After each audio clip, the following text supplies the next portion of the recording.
Recently, I received an email from Monrovia Nursery, their marketing department, and one of the trends that they're looking at is the hummingbird. And what type of plants can you put in to draw them into your gardens? I thought this was such a great idea. We hear so much about pollinators. I thought we'd take a look at it with the hummingbirds. So we're going to look at today a few of the different characteristics of the hummingbird, some of the things I thought were the most interesting. And then we're going to take a look at Monrovia's website. They've got some guides that we'll look at that really helps you plan out with different recipes where to put the plants, what plants to use. And then since we're in a cold climate where I live, I'm going to follow up the remainder of this video looking at quite a few of the different plant materials that you can plant in the zone 3, the zone 4 to draw in those hummingbirds. Now there's over 300 species of the hummingbirds and they're most common in the tropical areas. The ruby-throated species is the one that's going to do most of the migration north into the US, and they start showing up in my area, the northern Great Plains, as early as the month of May, and then usually they're going to leave around the first part of October. After looking at some of the migration maps on the hummingbirds, it looks like they're definitely more common east of the Mississippi River and of course where it's going to stay a little bit warmer. So I kind of feel like I'm on the very edge of the region of how far they're going to migrate, but that's okay. I'm still looking forward to planning out some more plants that are going to draw these fascinating little birds in. They're considered the smallest of the migrating birds, and they don't migrate in flocks like a lot of the other species, but rather typically travel alone, sometimes up for 500 miles at a time. Apparently hummingbirds are the only birds that can fly backwards, and they get their name from the humming noise that their wings make, which can beat on average around 50 to 70 times per second. They do have tiny legs, but they're only used for perching and moving sideways rather than walking. It's said that hummingbirds have no sense of smell, but they do have good color vision, therefore drawn to the bright flowers we'll be looking at. With their long bills and tongues, you'll often find them feeding on plants that have long tubular flowers. Let's go ahead, we'll get logged in here to monrovia.com. Now this is just a great website. I use this a lot for my research on plants, not only for the Latin name, the common name, but they also give a really good description and the hardiness of the plants. So many different plants that you can look up throughout the entire country. Monrovia will service, I believe, the entire United States, so they've got a wide offering throughout all the zones of plant materials. Okay, so once you're in the website, go ahead and go up to the tab over here, Be Inspired. Go ahead and click that. That's going to bring us into Habitat Garden Plans. Okay, we're going to go into this first one here. This is where they've got the information on the hummingbirds. Let's go ahead and let's click that. See if we can zoom in just a little bit. Let's turn the page, and they're going to give a little bit of information right in here. We've got some more credits on some other organizations that help put this brochure together. And then on the next page, this is really what I wanted to show you. They've got these nice little recipes here and garden plans. You've got a container plan, you've got a smaller, just a weekend project plan, and then something a little bit bigger. If you really want to load up an area and bring in all kinds of different varieties, they've got that larger plan as well. So the great thing about this is you've got the recipe, and then they've got suggestions down here, whether it be this hibiscus, some of the different stone crop. And the stone crop kind of surprised me. Here we've got for some of the warmer zones, the aloe, some of the different fuchsia. But it's just a great little plan that they help you line up and number the different plants, how to arrange them, how to put them into different groups. And then on this plan here, look at that. We've got, oh gosh, I would bet 8 varieties for sure that they're suggesting, and then another 4 here. But this is just a super guide to get you going. One of the other things I want to mention about recipes or plans, if you get to your garden center, what can happen is they won't always have the exact plants. And I got into this quite a bit in different situations. When I worked at a garden center, we ordered in the recipe, but you can get cleaned out on one of the varieties pretty quick. And then what do? So be willing to substitute when you're looking at something like this. Maybe try to match it up with something else. I think by the end of the video, you're going to see you've got a lot of choices to bring in those hummingbirds. Okay, let's go ahead. Let's take a look at some of those plants for the cold region. We'll start off by looking here. This is Agastache or hyssop. I got that from some native perennials that I purchased. I had about 18 different native strain perennials, and I'm kind of trying to develop this bed back here where I'm letting them just reseed, spread, and hoping it just fills in as a natural pollinator garden. And now I'm kind of thinking I can also make this into a hummingbird type garden. And then right behind there, that's cardinal flower. After planting that, I realized that apparently after a couple, 3, 4 years, it can peter out or die out. So we'll see what happens on that one. But them are two of the first ones that I just happen to have that are good for drawing in these birds. Monarda or bee balm. I've mostly noticed bumblebees on the Monarda. That's why it gets the name bee balm, but apparently the hummingbirds are also going to like this. I found this out on a hike. Now that's soft lavender. That's the most natural color for the wild Monarda, but you can also find varieties in garden centers that are going to have much more vibrant, like deep magentas or red colors. So take a look for those as well. There's a close-up of that bee balm flower. Isn't that something? Just an absolutely beautiful, beautiful flower.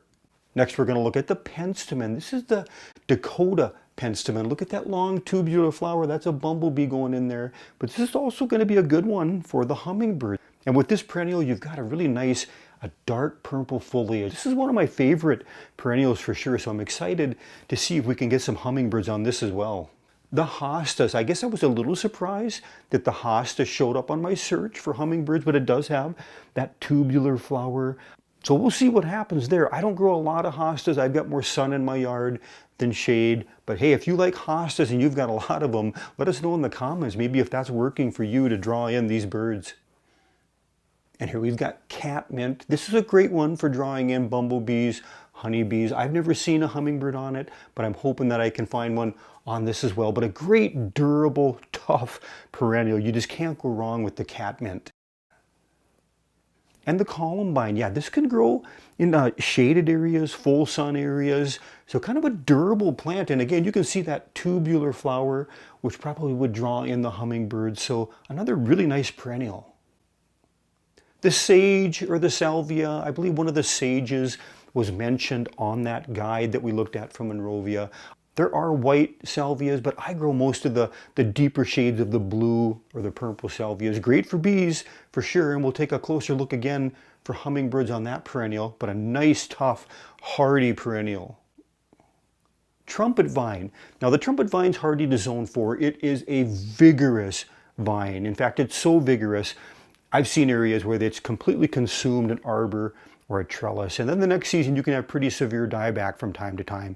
But due to that fast growth, it'll come in and it'll overtake those old vines. But you do have to have the temperament where you don't mind that, well, let's say dead look for a little while. But trumpet vine definitely has that really deep tubular flower. The coral bells or the heuchera genus, a lot of different colors to pick from in this, especially grown for the leaf colors, the yellows, the dark purples, chocolate colors. This is just more of a soft variegated one, but the flowers, I thought they were going to be too small for the hummingbird, but it did show up in what I would consider a pretty reputable website that they were listing this as a good one for the hummingbirds as well. Foxglove, digitalis. Yeah, this is something I grew many years ago at a different site. Boy, after seeing this, I think I gotta grow this again. But foxglove, a biennial, so it could die out after the second year, but it does reseed itself. But foxglove's a nice tall one. Look at those tubular flowers. Yeah, you can just imagine the hummingbird would love something like that. Rose of Sharon or the hardy hibiscus. Hardy hibiscus typically is listed out at zone 5. I do know some in my area, zone 4, that do come back from year to year. The thing about the hibiscus or the hardy hibiscus, you have to wait until that soil warms up sufficiently in the spring. So even though in my area, the month of May, we can have perennials that they, they're all leafed out by, let's say, the second week in May. I've seen this perennial, sometimes it's not till June before it starts coming out of the ground. So be patient. If it's well-rooted, established, once it gets going, it really takes off quick. But what a beautiful perennial. There's a close-up of another variety of that Rose of Sharon or hardy hibiscus. Now let's look at some of the annuals rather than perennials. This is a hibiscus zone 9. And my wife and I last year, this is the first year we grew some of the annual hibiscus and absolutely loved it. I can't believe how many flowers you can get. Red is probably the most common, but there's also yellow varieties. So yeah, the Annual hibiscus, what a great one to plant. And the petunias. I'm in petunia country here because we've got cold weather. Petunias are going to tolerate those late frosts in the spring, and they just bloom non-stop. They take the wind, they take the full sun, they take the hot. You know, this is a really durable plant, and you can get so many different flower colors with the petunias, the yellows, into that deep red, different variations and combinations of double petunias. Look at that. Yeah, just an absolutely favorite annual. Let's move on to lantana. This is also, I'm going to say, more of a warm season type annual. For me, when we plant this out, it takes a little while for it to get going. We typically buy this where it's pretty established in a larger pot. But once that hot weather comes, these really take off. And this is a fantastic, well, it's an annual for my area. This is a fantastic plant if you want to try to draw in more of the pollinators. And the canna. Yeah, canna, again, probably a zone 9 type plant. We overwinter the rhizomes or the bulbs, and we also, a lot of times, we'll buy these where they've been started in some of the warmer climates like California, buy them from the nurseries, garden centers. But again, a beautiful, beautiful flower. I can see where the hummingbird would love that flower and be drawn to it. The fuchsia. There are hardy fuchsia for those of you who live in warmer climates as well. For us, it's an annual, typically grown in hanging baskets in my area, but what a great flower, very prolific. That's where they're just starting to open. Now you can see that flower is fully open in there. Just a really fantastic annual. Now I've never used the feeders for the hummingbirds. In fact, hummingbirds weren't really on my radar until I kind of started looking at it for this video, but I'm considering doing something like this. I'd love it if anybody would put, you know, their experience, their recommendation in the comments to let us know, you know, whether or not they do help draw in the hummingbirds by providing that sugar waters that.